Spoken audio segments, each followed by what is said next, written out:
One thing I've discovered as I live my life, I'm over 50 now, so I can speak. If you're under 50, you can't talk yet. Make 50, then you have something to say. Amen. Opportunity does not knock. I believe it stands by silently, waiting to be recognized.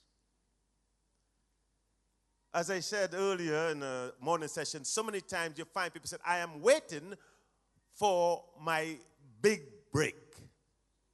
I have discovered all big breaks, a bunch of little breaks put together. It's like a puzzle. If you don't recognize opportunity, if you don't celebrate opportunity, it eventually will exit out of your life.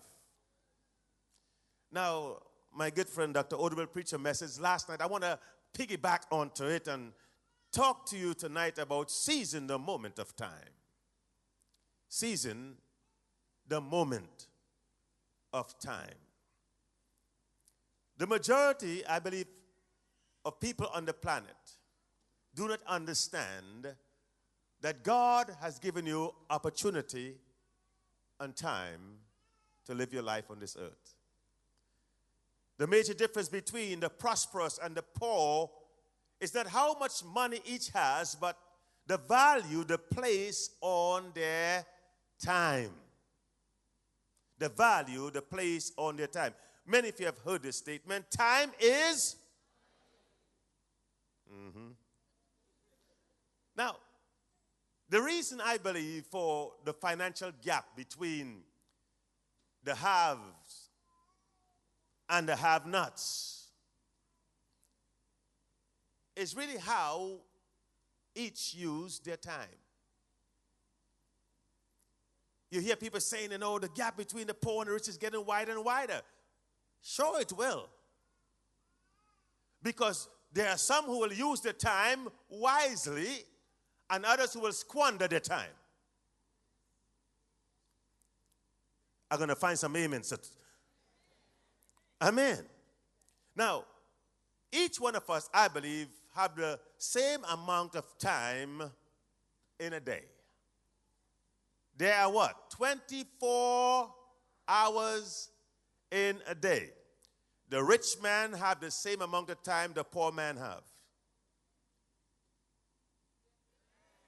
Am I in the right church tonight? Huh? The rich man and the poor man have the same amount of time. It's like a race. Get on your marks, get set, and here we go. See, well, he was born with a silver spoon in his mouth. Not really. Well, he had a family who was wealthy. You were not born rich. You become rich by using the time that you have here on this human planet. How well we use our time will determine the productivity of our lives. Listen to what Ephesians chapter 5 and verse 15. This is from the Philip Modern English Bible. Like all the translations, they all are anointed. Amen. It says here in Ephesians 5 and verse 15, live life then with a due sense of responsibility. Not as men who do not know the meaning of life, but as those who do. I like what verse 16 says. Make the best use of your time despite all the evil of these days. Live your life with a due sense of responsibility. You are responsible for what happens to you.